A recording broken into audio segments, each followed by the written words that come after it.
I reckon it started about a month back, when I first felt that nagging ache creeping into my bones. Wasn't much at first, just a tired slump in my shoulders, a dull throb in my legs after a long day hauling lumber at the yard. Figured I'd overdone it, maybe pulled something stacking those 2x4s. My wife, Tammy, didn't see it that way. "Quit your whining, Jake," she'd say, barely peeling her eyes off her phone. "You're just sore from sitting on your ass too long." She'd laugh, flicking through Facebook, liking pictures of her friends' dogs or whatever. I'd shrug it off. That's what you do when you've been hitched for 8 years, let the small stuff slide. But then it got worse. Not just tired anymore, but a fever that snuck up slow, like a truck idling in the distance before it roars into your driveway. My joints started screaming, stiff and hot, like someone poured sand in them. I'd wake up in the middle of the night, sheets soaked through, shaking like a leaf in a storm. Told Tammy I might need a doctor. "You're fine," she snapped, rolling over in bed. "Take some aspirin and quit waking me up. I got work tomorrow." Work. Right. She punched tickets at the movie theater, hardly brain surgery, but to her, it was the center of the damn universe. The night everything flipped upside down, I woke up and couldn't feel my left arm. It was like it had checked out, gone numb from the elbow down. My head spun, the bedroom tilting like a funhouse gone wrong. My chest was pounding so hard I thought my ribs might crack. "Tammy," I croaked, voice weak as a whisper. She groaned, flopped an arm over her face. "What now, Jake? I ain't your mama. Figure it out." I lay there, staring at the ceiling fan spinning lazy circles, trying to will my arm to move. Took me 10 minutes to fumble my phone off the nightstand with my good hand. Fingers wouldn't work right, but I punched in my brother's number. Ray's a mechanic, lives across town, but he's the guy you call when shit hits the fan. He answered on the second ring, voice groggy. "Jake? It's 3 in the damn morning." I mumbled something about not feeling right, and he was awake fast. "Sit tight. I'm coming." Ray's truck roared up in 15 minutes flat. Guy drives like a bat out of hell. He barged in, took one look at me sprawled on the bed, sweat pooling under me, and his jaw tightened. "Tammy, get up. We're taking him to the ER." She sat up, hair a mess, glaring like we'd ruined her beauty sleep. "You're both nuts. He's just fishing for attention. Go on, waste your night." Ray didn't argue, just scooped me up, half carried me to his pickup. Last thing I saw was Tammy flopping back onto the pillow, muttering under her breath. The ER was a whirlwind, lights too bright, voices too loud. Doc started throwing around words like blood infection and danger zone. My temp was 103.8, heart racing like I'd run a marathon. They said something had gone haywire inside me, some bug chewing through my system. Ray stayed till they wheeled me into a room, promising to check back at dawn. Tammy? She didn't show. Texted me later, got a shift at noon. "You're in good hands there." Yeah, real sweet of her. That was the start of it, me lying there, hooked to tubes, wondering how the woman I'd sworn my life to couldn't be bothered to give a damn. Took me a few days to see it clear, but that night planted the seed. My marriage wasn't just rocky, it was a damn graveyard, and I'd been too blind to notice till now. So there I was, flat on my back in that hospital bed, feeling like a truck had run me over and backed up for good measure. The room smelled like bleach and bad decisions, all sterile white walls and beeping machines. My left arm was still half dead, tingling like it was waking up from a nap it didn't want to take. Doc said I had some kind of blood infection, sepsis, they called it. Said it had been brewing for weeks, chewing through me while I was popping aspirin and hoping it'd go away. Guess Tammy was wrong about me just being sore from work. They had me hooked up to N4, pumping antibiotics into my veins like it was a race against the clock. My fever was still spiking, hovering around 103, and my blood pressure was in the toilet. Nurses kept coming in, checking charts, asking me how I felt. How'd I feel? Like death warmed over, that's how. But I just nod, mumble something about being okay, 'cause what else you gonna say when you're scared out of your mind? Ray swung by that first morning, still in his grease-stained work jeans, eyes red from no sleep. He dragged a chair up next to me, sat there quiet for a minute, then said, "You look like hell, Jake." I tried to laugh, but it came out more like a cough. He asked what happened, so I told him how I'd been feeling off, how Tammy brushed it off, how I couldn't move that night. His face got hard, lips pressing into a line. "She didn't even call an ambulance?" he asked. I shook my head, said I could handle it myself. Ray didn't say nothing after that, just sat there, staring at the floor like he was piecing something together. Tammy showed up that afternoon, first time since I'd been admitted. She breezed in, purse slung over her shoulder, wearing her theater uniform, black polo, name tag still pinned on. "Hey," she said, not even looking at me till she plopped into the chair Ray'd left. "You doing all right?" I nodded, too wiped to say much. She pulled out her phone, started scrolling. Work was a nightmare today. Popcorn machine broke, and some kid spilled soda all over the lobby. Had to mop it up myself. I waited for her to ask about me, about the tubes, the fever, the fact I could have died. Nothing. Just more Facebook swiping. Second day in, I hit a wall. Fever spiked to 104, and my lungs felt like they were drowning on dry land. Nurse came in, saw me gasping, and next thing I know, they're rushing me for scans. Doc said the infection was hitting my chest now, some fluid building up. They upped the meds, stuck a mask on me to help me breathe. Ray was there again, pacing by the window, texting our mom to keep her in the loop. Tammy rolled in later, maybe 5 minutes after the nurse got me settled. Traffic was awful, she said, dropping her purse on the floor. You need anything? I pointed at the water jug on the tray, hands were shaking too bad to grab it myself.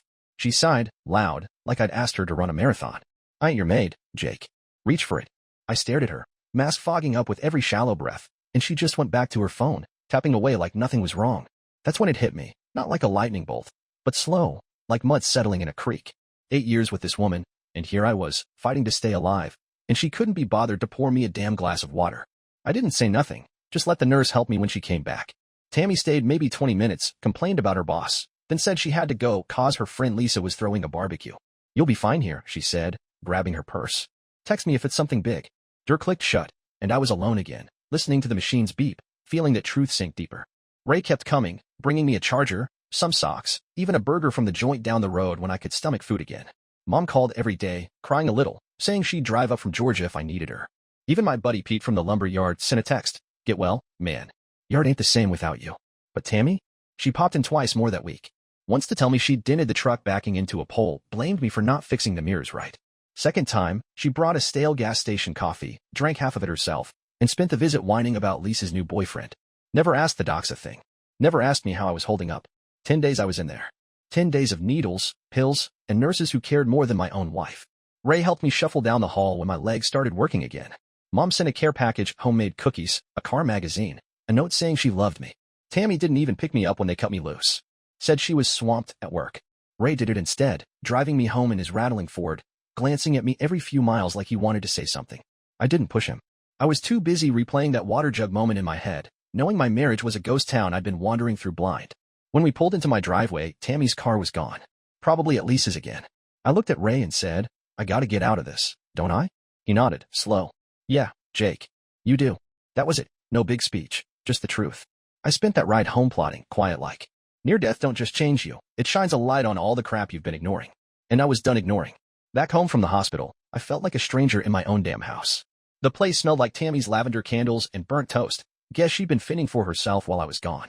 My legs were still shaky, like a newborn calf's, and my hands trembled when I tried to grip anything heavier than a spoon. Doc said recovery'd take time. Sepsis don't just leave you. It lingers like a bad hangover. I didn't care much about that. What stuck with me was the silence, the kind that creeps in when you know something's dead but ain't buried yet. Tammy acted like nothing happened. First morning back, she was in the kitchen, frying eggs for herself, humming some tune from the radio. Didn't ask how I slept. Didn't offer me a plate. There's cereal in the pantry if you're hungry, she said, flipping her hair back. I was glued to her phone. I watched her snap a picture of her breakfast, typing something about self-care Sundays. I dragged myself to the counter, poured some cornflakes, and sat there chewing slow, staring at her. She didn't notice, or didn't care. That's when I texted Ray. Need your help getting out of here. For good. He didn't ask questions. Ray's like that, steady, no nonsense. Showed up that afternoon with a 6-pack of Bud and a notepad. What's the plan, Jake? He said, cracking a can open. I told him I was done, that 10 days in the hospital showed me Tammy wouldn't lift a finger if I was dying right in front of her. He nodded, scribbling stuff down. You got a place in mind? I didn't, not yet, but I knew I couldn't stay. Somewhere cheap, I said. Maybe near the yard, so I can get back to work when I'm strong enough. Ray knew a guy, somebody from the garage who rented out a trailer on the edge of town. Small, beat up, but it had heat and a bed. Month to month, no strings. Sounded perfect. Next couple weeks, I played it cool. Tammy barely noticed me moving around the house, gathering what I'd need. I'd wait till she was at the theater or out with her crew, Lisa and that loudmouth Trish, then I'd pack a little at a time. Clothes, my work boots, a few tools I'd kept in the garage. Ray'd swing by when she was gone, hauling stuff to his truck bed under the excuse of borrowing it for a job. Tammy never asked. She was too busy planning a weekend at the lake with her girls. You'll be okay here alone, right? She said one night, painting her nails on the couch. I mean, you made it through the hospital. I just grunted, added close the joint bank account to my mental list. Little things kept piling up, like rocks in a landslide. Found my hospital discharge papers wadded up in the trash when I needed them for a follow-up. Guess Tammy thought they were junk. Asked her to grab my meds from the pharmacy once, 'cause I couldn't drive yet. She rolled her eyes so hard I thought they'd pop out. Can't you call Ray or something? I ain't your errand girl. Later, I overheard her on the phone with Trish, laughing. Jake's still moping around like he's half dead. Thinks I'm gonna play nurse or something. I stood there in the hall, leaning on the wall, 'cause my legs were jelly, and felt that cold truth settle in my chest. She didn't just not care, she enjoyed watching me struggle. Ray was my anchor. He dropped by after his shift, smelling like motor oil, helping me sort through the mess. Set up a new checking account for me, drove me to the trailer to sign the lease. Even stocked the fridge with beer and frozen pizzas, said I'd need fuel to get my strength back. One night, he hugged me quick, awkward-like, and muttered, "Should have seen this coming, man." Sorry I didn't. I waved him off. Ain't your fault. I was blind too long. The day I pulled the trigger, Tammy was at work. I'd already moved most of my stuff, didn't take much, just what'd fit in Ray's truck over a few trips. Left the keys on the kitchen table, next to a note. Didn't get fancy with it, just wrote, "I'm gone. You keep the house. Don't call." Tucked my hospital papers in my bag, proof of how close I'd come to checking out, and locked the door behind me. Ray picked me up, and by sundown, I was in that trailer, sitting on a lumpy couch with a beer in my hand. Felt weird, quiet, empty, but free. Tammy texted Ray an hour later. "Tell Jake he's being a damn fool. He'll crawl back when he's tired of playing tough guy." Then another, "What's he think? I'm gonna beg. Good riddance." Ray showed me, didn't push me to answer. We just sat there, drinking, watching the sun dip below the pines. Next day, I saw a shrink, some lady Ray's buddy recommended. She listened to me ramble about the hospital, Tammy, all of it. Said something that stuck. "You weren't alone with her, Jake. You were invisible. Now you're not." Hit me like a punch, but a good one. 2 weeks in that trailer, and I was breathing easier. Neighbors were an old couple, Hank and June, who left a pot of chili on my step when Ray told him I'd been sick. "Get your strength back, son," June said, patting my arm. Made me choke up more than leaving Tammy did. I was still weak, couldn't lift much, got winded fast, but I cooked myself some eggs one morning, first real meal I'd made in forever. Tasted like a win. Tammy kept texting Ray, flipping between mad and weepy, saying I'd regret it. I didn't. Every day I woke up without her voice cutting me down. I felt a little more like me. Living in that trailer felt like stepping out of a fog I didn't know I'd been lost in. It was small, beat-up linoleum floors, a couch that sagged in the middle, a fridge that hummed like a chainsaw, but it was mine. No Tammy snapping at me, no eggshells to tiptoe over. First few weeks, I kept it simple. Slept a lot, ate what I could stomach, mostly eggs and toast. Sometimes that chilly Hank and June left. My hand still shook some, but not as bad. Doc said the sepsis left scars, tiredness that'd stick around, joints that'd ache when the weather turned. I didn't mind. Felt like battle wounds, proof I'd made it through. Ray checked in every couple days, bringing takeout or just sitting with me on the rickety porch. He'd tell me about the garage, how his boss was writing him about some busted transmission job. I'd nod, sip my beer, and feel the quiet settle in. Didn't need much talking, Ray got it. But Tammy? She didn't let the quiet last. Started blowing up Ray's phone a few days after I left. First it was cocky stuff. Jake's just throwing a fit. He'll be back when he's broke. Then it shifted, got whinier. Tell him he's making a fool out of me. People are asking where he went. Ray'd show me the texts, smirking a little. "She's losing it, man," he'd say. I didn't answer her. Blocked her number back at the hospital, didn't plan on unblocking it. Week 2 in the trailer, she tracked down my new cell. Guess Trish or somebody snitched. Got a text from an unknown number. "You're a jerk, Jake. Leaving like that. I deserve better." Then another. "Come home, we can fix this. I'll even cook dinner." I laughed, dry, bitter laugh. 'Cause Tammy hadn't cooked for me in years unless you count microwaving leftovers. Blocked that number too, poured myself a coffee, and watched the sunrise from my porch. Hands didn't shake holding the mug. Felt like a small victory. Word started spreading. Pete from the lumber yard called, asking if I was okay. Told him I'd left Tammy, kept it short. "Good for you, man," he said. She was always kinda cold. Guess I wasn't the only one who'd noticed. Ray said her friends were buzzing. Lisa and Trish grilling him at the gas station one day, wanting the scoop. He told them I'd been sick, real sick, and Tammy didn't lift a finger. They shut up quick after that, he said, grinning. I figured her story, poor Tammy, abandoned by her deadbeat husband, was starting to crack. She showed up at the trailer one evening, about 3 weeks after I'd bolted. I was frying some bacon, first time I'd felt hungry enough to cook something decent. Heard her car crunching gravel outside, knew that squeaky brakes sound anywhere. She banged on the door, yelling, "Jake, open up. We gotta talk." I didn't move fast, legs still wobbly, but I cracked the door, leaned on the frame. She looked pissed, hair messy, no makeup for once. "What the hell's this?" she snapped, waving a hand at the trailer. "You're living in a dump now? Over what? Me not babying you enough." I stared at her, calm as I could manage. "You left me to die, Tammy. In that hospital bed, I couldn't breathe, and you told me to handle it." Her face twisted, like she was gonna argue, but I kept going. "I asked for water, and you wouldn't even look up from your phone. 8 years, and that's what I got." She blinked, mouth opening then shutting. "You're blowing it out of proportion," she finally said, voice shaky. I was tired, Jake. I had work. I shook my head, shut the door slow. "Go home, Tammy." Heard her cuss me out through the thin walls, tires spinning as she peeled out. Bacon burned a little, but I ate it anyway. Next day, I met with that shrink again, Dr. Ellis, older lady with a no-bullshit vibe. Told her about Tammy showing up, how it didn't shake me like I thought it would. She leaned back in her chair, nodded. "You're seeing her clear now, Jake. Not the wife you wanted her to be, but the one she is. That's power. Made sense. I wasn't mad no more, just done. Started physical therapy that week too, some exercises to get my strength back. Met a guy there, Carl, who'd lost a leg to an infection years back. We'd talk between reps, him about his kids, me about the lumber yard. Felt good, having somebody who got it without me explaining. Tammy kept at it though. Called Ray crying one night, saying she'd messed up bad and needed me back. Posted some crap on Facebook, vague stuff about learning from mistakes, with a selfie of her looking sad. Ray showed me, rolling his eyes. She's fishing, Jake. Don't bite. I didn't. Kept building my life instead. Got a cheap TV for the trailer, started walking farther each day. Hank and June invited me over for meatloaf one Sunday. Sat there listening to Hank ramble about his army days, feeling more at home than I ever did with Tammy. Month after I left, I went back to the yard part-time. Light stuff. Checking inventory, nothing heavy yet. Boss clapped me on the shoulder, said he'd missed my ugly mug. Felt good, being useful again. That night, Tammy emailed me, guess she dug up my work address. Jake, I'm sorry. I didn't know how bad it was. Let's talk, please. I read it, deleted it, went to bed. Woke up to a text from Carl, coffee tomorrow? My treat. Said yes. Tammy could keep her sorries. I was moving on, one slow step at a time. 5 weeks into trailer life, and I was starting to feel human again.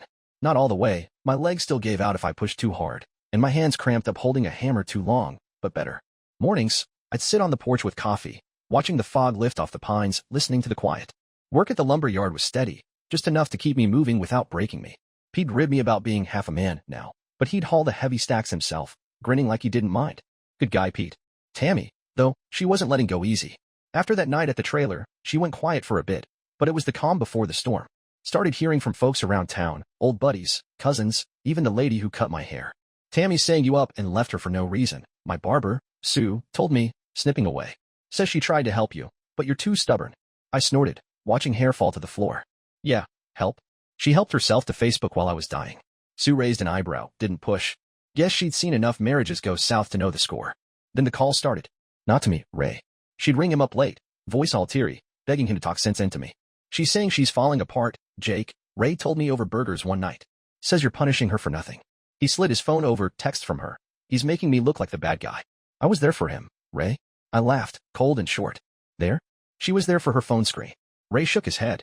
Her story's unraveling, man. Lisa called me yesterday, asking if it's true you almost died. Told her yeah, and Tammy didn't give a damn. Word was creeping out, slow but sure. She showed up at the yard one afternoon, caught me off guard. I was tallying boards in the shed when I heard her voice, sharp and loud, arguing with Pete at the gate. I need to see him, now. Pete blocked her, arms crossed. He's working, Tammy. Go home.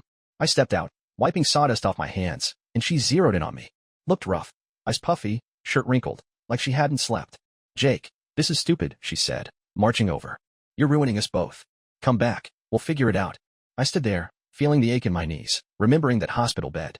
Ain't nothing to figure, I said. You made your choice when I couldn't breathe and you scrolled TikTok. Her face went red, then pale. You're twisting it. I was stressed. I had work. I cut her off. I had sepsis, Tammy. Nearly died. You told me to handle it. Pete shifted behind her, eyes wide. Guess he hadn't heard the full story. She stammered, then snapped. You're such a drama queen. Everyone's laughing at me now. I shrugged. That's on you. Turned back to the shed, left her standing there. Pete walked her out, muttering something I didn't catch. Heard her car peel off, gravel flying. That night, Carl texted about coffee. Met him at the diner near the therapy clinic, greasy spoon joint with cracked vinyl seats. He limped in, prosthetic clicking, and slid me a mug. Heard your ex is stirring up crap, he said, grinning. She's a piece of work. I told him about the yard, how she'd played the victim card. Carl nodded, sipping his coffee. Mine was like that, blamed me when I lost the leg. Left me for some gym rat. We swapped stories, laughed some. He'd been through worse and came out swinging. Made me feel less alone. Tammy's mask kept slipping. Ray said her friends were bailing. Lisa quit talking to her after Ray showed her my hospital records. Trish posted something cryptic online about fake people, and Tammy unfriended her fast. Then her mom called Ray, all weepy, saying Tammy was lost without me. Lost? Ray snorted, telling me later. She's lost her audience, that's all. I didn't bite. Kept building instead, got a raise at the yard, started driving again, short trips to the store. Hank and June had me over for poker one night. I won $5 and a plate of cornbread. Felt like family. More than Tammy ever did. A month after the yard blowout, I ran into Carl's sister, Ellie, at the diner. She dropped by to bring him his wallet, guys always forgetting stuff.